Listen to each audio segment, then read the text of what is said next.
lot has happened in the ongoing Diddy criminal investigations ever since the video of Diddy beating Cassie at a hotel in 2016 came out recently, and it caused a huge firestorm of things to sort of fall around him. The walls are really closing in around Diddy. What happened first was there's now been a Rolling Stone article that's the result of a 6-month-long investigation where Rolling Stone tried to talk to 300 different people who surrounded Diddy. They ended up interviewing 50 people who were his friends, colleagues, employees, people in the industry, and some of them didn't want to talk, but a bunch of them did.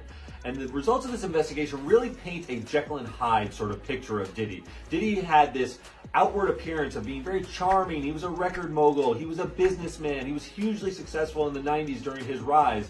But behind the scenes, people really painted him as a bit more monstrous, prone to fits of rage and violence towards women in particular. Details a lot of allegations about violence and things in his relationship with Kim Porter, the tumultuousness of things that went on during his dating of Jennifer Lopez back in the 90s, which we know ended up with a club shooting at a period of time.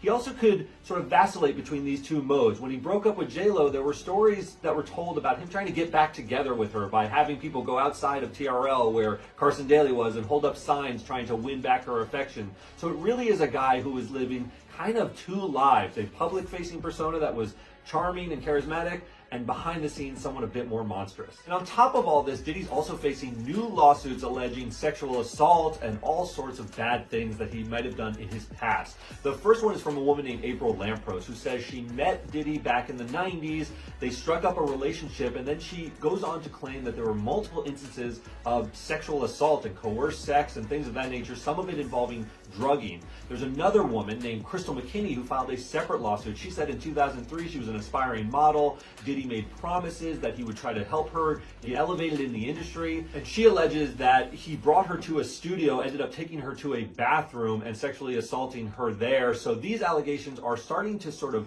mount against Diddy. We've already seen that the lawsuit filed by Cassie, which was settled very quickly, had lots of these allegations. Now you're seeing other women step forward, and in their lawsuits they're actually saying they felt the courage to step up after seeing the lawsuits by Cassie and other allegations in the media. And in light of all the new allegations and the developments and the Rolling Stone article, Diddy is losing a lot of business relationships. First, Peloton, which if you ride on those bikes, you often hear Diddy songs or songs from the Bad Boy catalog.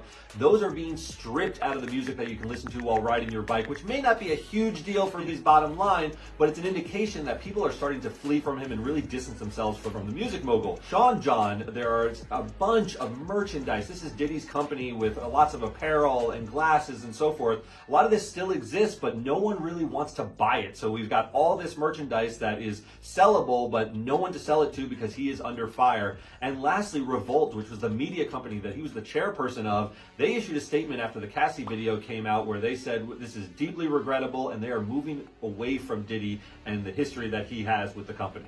And on top of all the business problems he's having, people are starting to pile on in the industry, including 50 Cent, who's an old rival of Diddy. He now said he has sold a documentary to Netflix, which will come out at some point in the future. Obviously, there's already a documentary out on Tubi called The Downfall of Diddy that we did here, but 50 Cent is also going to weigh in here, and he has a lot of history with Diddy, so it'll be interesting to see what revelations he has from this Netflix documentary that it releases. But the biggest concern for Diddy right now is that a grand jury has been convened in New York City, which means that prosecutors who conducted those raids in Florida where they seized a bunch of his property, possibly including video evidence and things of that nature, they've talked to witnesses and other accusers. They've now got their case ready to present to the grand jury, and the accusers of Diddy have been notified by investigators that they may be called to testify in front of the grand jury. Now, typically, prosecutors will only bring a case before a grand jury when they think they have the goods to actually get a criminal indictment, so Diddy has to be very nervous over this particular development. So that's what's going on in the Diddy case. Keep checking back on TMZ for the latest updates and developments in the case.